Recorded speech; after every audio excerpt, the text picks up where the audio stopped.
प्यारे बच्चों, कल हमने महत्तम समापवर्तक अर्थात HCF पढ़ा था।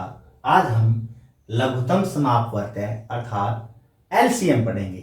LCM का मतलब लीस्ट कॉमन मल्टीपल। लीस्ट का मतलब सबसे छोटा, कॉमन का मतलब सार, मल्टीपल का मतलब गुणज। अर्थात उन संख्याओं में जो सबसे छोटा सार गुणज होगा, जो सबसे पहले आएगा, उसको हम LCM बोलते हैं, लघुत्तम समापवर्तक बोलते हैं। वो आप गुणज विधि से ये निकाल सकते हैं आसानी से, वो पहले भी बताई जा चुकी है। लेकिन अब हम अभाज्य गुणनखंड विधि से देखेंगे कि यदि मुझे 18 का और 12 का LCM ज्ञात करना है, लघुत्तम समापवर्तक ज्ञात करना है, तो कैसे निकालेंगे। अभाज्य गुणनखंड विधि आपको आती है। 2 से ये 9, 3 से 3, 3 से 1 और 2 से 6, 2 से 3, 3 से 1। अब मैं इनके अभाज्य गुणनखंड लिख देता हूँ। 18 के अभाज्य गुणनखंड 2 गुणा 3 गुणा 3 और 12 के अभाज्य गुणनखंड 2 गुणा 2 गुणा 3। अब इसमें LCM ज्ञात करने के लिए HCF में हम क्या करते थे कि जो दोनों में है वो लेना है। लेकिन इसके अंदर ये चीज ध्यान रखनी है, जो संख्या जिस संख्या के गुणनखंडों में सबसे ज्यादा बार है वही लेना है। जैसे 2 इसमें कितनी बार है, 2 बार है तो 2 बार 2 लेनी है।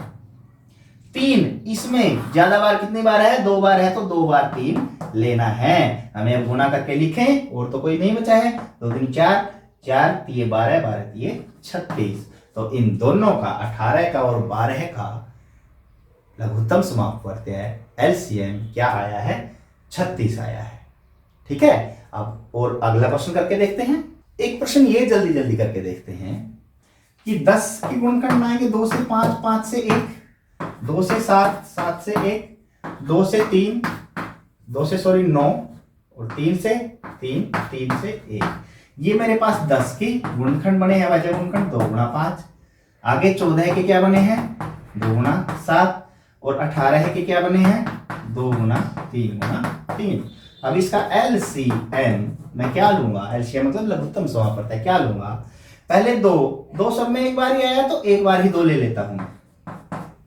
3 कितनी बार आया है, 2 बार आया है ज्यादा से ज्यादा, 3 गुणा 3। 5 भी आ रहा है, एक बार आ रहा है तो 5 लेना है।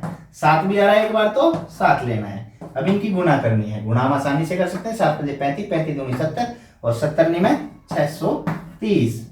तो इनका 10 का, 14 का और 18 का LCM लघुत्तम समापवर्तक क्या है, 630। इस प्रकार हम आसानी से इसको निकाल सकते हैं। लेकिन हम अक्सर अपने गणित में अभाज्य गुणनखंड विधि को ऐसे अलग अलग लेके लघुत्तम नहीं निकालते। हम कैसे निकालते हैं, अब वो विधि भी ध्यान से देखिए। उसके लिए हमें फिर ये लिखने की जरूरत नहीं पड़ेगी। LCM हमारा, लघुत्तम समापवर्तक हमारा सीधा आ जाएगा। देखिए कैसे आएगी वो। यदि मुझे लघुत्तम निकालना है 20 का, 25 का और 12 का, मैं इनको इकट्ठा ही लिख लेता हूं। इकट्ठा ही ये मैंने लिख लिए हैं, डैश का निशान बीच में लगा के। अब मैं उसी प्रकार अभाज्य गुणनखंड विधि से इसको करूंगा। जैसे 2 से भाग में कर रहा हूं, क्या 2 से भाग हो जाएगा, 20 हो जाएगा, 10 आएगा। 25 नहीं होगा, उसको ऐसे ही रखना है। 12 हो जाएगा, 6 उत्तर आएगा। अब 2 से कोई और हो रहा है, पहले 2 से ही पूरा कर लेते हैं। ये 5 से हो जाएगा, 2 5 10, 25 नहीं होगा, उसको छोड़ देना है। 2 3 6 नहीं होगा। अब 2 से कोई भी भाग नहीं रहा, 2 से नहीं करना है। 3 से 5 नहीं होगा, 25 नहीं होगा, 3 हो जाएगा 1 पे। 5 से अब 3 से नहीं होगा ना कोई, 5 का 5, 5 5 25, 25 भी हो रहा है। अब फिर 5 से, मतलब जो जिससे भाग होता रहता है उसको लिखते रहते हैं, नहीं तो छोड़ते रहते हैं। लेकिन चलाना उसी से है जिससे कम से कम एक संख्या जरूर भाग हो। ठीक है ना। और LCM मेरा यहां से क्या आ गया, ये सारे गुणनखंड इधर 2 गुणा 2 गुणा 3 गुणा 5 गुणा 5, 100 और 300। तो इनका LCM मेरे पास कितना आ गया, 300। जब हम गुणा करेंगे तो ये ध्यान रखना है, इसमें गड़बड़ कर जाते हैं कई बार हम, कि मान लो ये संख्या 2 से भाग नहीं हो रही, हम यहाँ 2 से चला देते हैं और सारे ऐसे कैसे लिख देते हैं, वहां गड़बड़ हो जाएगी।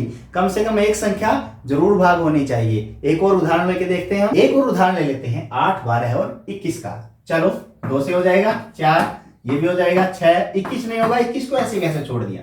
अब 2 से 2 हो जाता है, ये भी हो जाएगा भाग, ये नहीं होगा। अब 2 से ये 2 भाग हो रहा है, ये नहीं हो रहा है तो बाकी लिख देने हैं। एक भाग हो रहा था तभी मैंने चलाया, यदि ये भी भाग नहीं होता तो मैं इससे नहीं चलाता। अब 3 से ये हो जाएगा, 3 एकम 3, 3 से 21।